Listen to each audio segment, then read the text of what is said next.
সালের লোকসভা নির্বাচনের জন্য আইপিএল দেশের বাইরে সরানোর কোনো সম্ভাবনাই নেই। বিসিসিআই সেক্রেটারি জয় শাহ তা স্পষ্ট করে বলে দিয়েছেন। লোকসভা নির্বাচনের সঙ্গে মিলিয়ে আইপিএল এর পরবর্তী পর্বের ঘোষণা করা হবে। আইপিএল 22শে মার্চ শুরু হতে চলেছে। প্রথম 2 সপ্তাহের সময়সূচি ইতিমধ্যে ঘোষণা করা হয়েছে।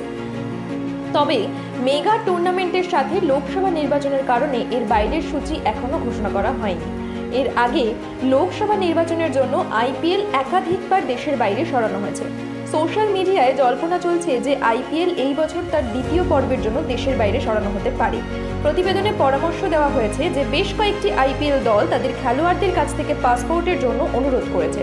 তবে বিসিসিআই সেক্রেটারি জয় শাহ স্পষ্ট জানিয়ে দিয়েছেন এমন কোনো সম্ভাবনাই নেই। তিনি বলেছিলেন যে আইপিএল দেশের মধ্যেই হবে, বিদেশে যাওয়ার কোনো পরিকল্পনাই নেই।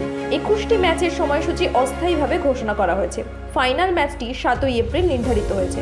বোর্ড সূত্রে জানা গেছে লোকসভা নির্বাচনের সময়সূচি প্রকাশের সাথে সাথে টুর্নামেন্টের পরবর্তী পর্বের সময়সূচি ঘোষণা করা হবে। সেক্ষেত্রে নির্দিষ্ট দলের কিছু হোম ম্যাচ তাদের নিজ নিজ ঘরের মাঠ থেকে সরিয়ে নেওয়া হতে পারে।